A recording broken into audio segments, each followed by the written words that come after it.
Hey guys, it's Johnny. I want to talk to you today about sleep patterns in the INFJ, what happens when we don't get enough sleep, and more specifically, I want to talk about the connection between our dominant cognitive function of introverted intuition and how it is a blessing and a curse when it comes to our sleep patterns, okay? So, this insight actually just came to me. I was not going to talk about introverted intuition and the connection between that and sleep patterns. This just hit me and I was like, man, this is what's going on. Okay, so a little quick bit of background information for you guys to understand the context of what I'm talking about here. I've been getting up at 4 a.m. every day and hitting it hard. I got this new Moleskine organizer, right? We love Moleskine Well, I don't know if you like Moleskine organizers. INFJs like organizers, right?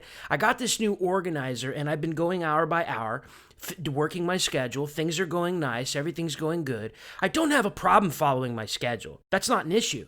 The issue is my sleep patterns are what's throwing everything off.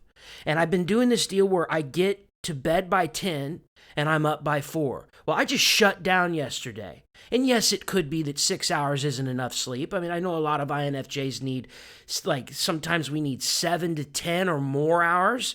And I did for a long time, especially in my teens and 20s. I needed that 9 or 10 hours a night. Well, when I got up into my 30s, I noticed that I'm able to function really pretty well throughout the day on 6 to 7. Now, everybody's different, okay? You may require more or you may need less, right? And the amount of sleep that INFJs need seems to be connected, at least in my case, to how much social interaction that we're having with other people. On a day where I'm not going to be around people too much, I can get by with a little less sleep. Here's my point. Now, bear with me for a minute, okay? I have a specific direction that I'm going with this. INFJ sleep patterns. And how does introverted intuition connect with that, right?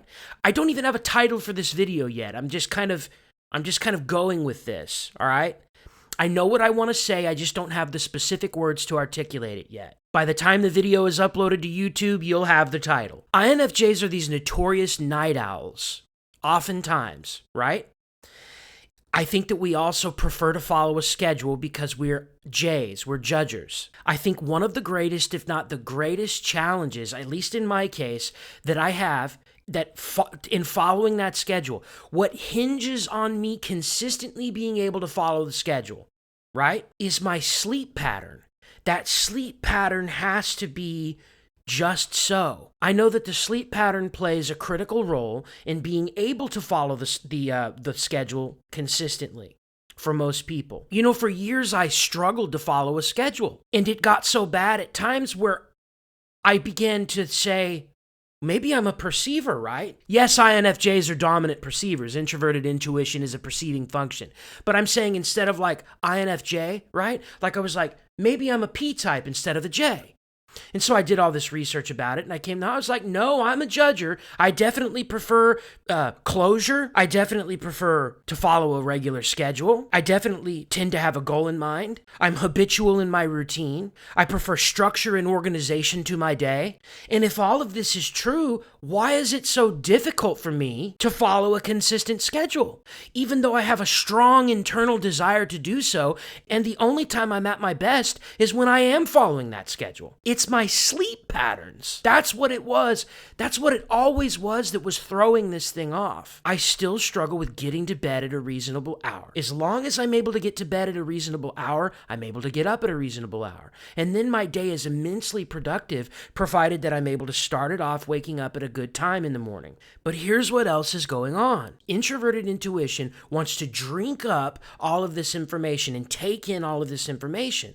So what happens is we get home from work or in the evening and we eat our dinner, whatever, we start to unwind after our day, right? And then we stumble upon articles or research subjects, do a Google search, a YouTube search, whatever it is, and we start researching topics, and then we get carried away with it, and our mind just gets absorbed in all of this information, and then we can't shut down at night. We can't turn off because our inner eye is just taking all of this information in, and so we end up staying we end up staying up past our bedtime, or we do get to bed and then our mind is overactive throughout the night. Now, I think our mind is overactive anyway. My mind is overactive throughout the day, throughout the night, no matter what's going on, right? I think that's just the nature of introverted intuition. It's just such a curious function. It's such an intense function, right?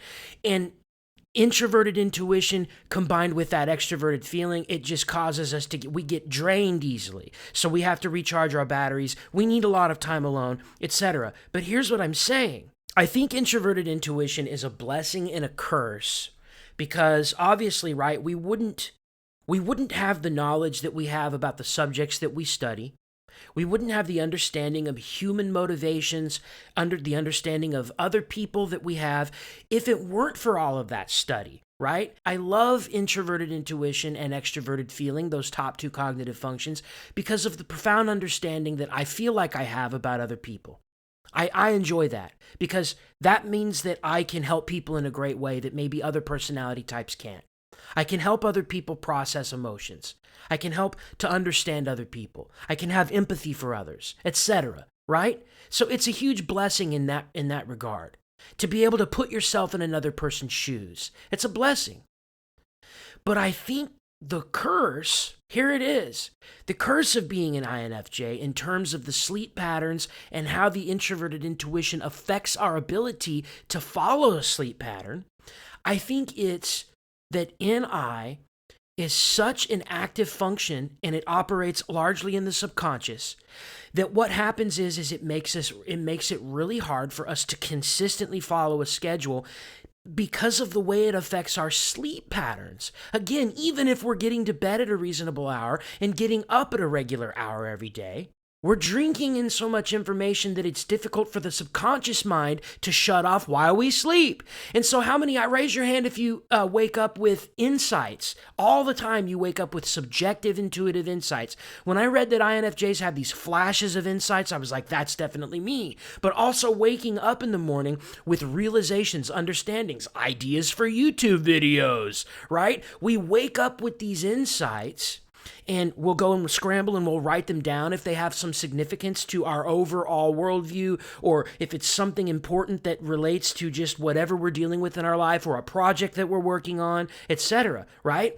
But when you combine the intensity of the function with the fact that we're drained by other people, and when you just take the totality of the dynamics of a typical 24-hour day living as a human being during a pandemic on planet Earth, right? When you combine all of the factors together, I think introverted intuition is playing a bigger role in our sleep-wake cycles, our ability to conform to the circadian rhythms.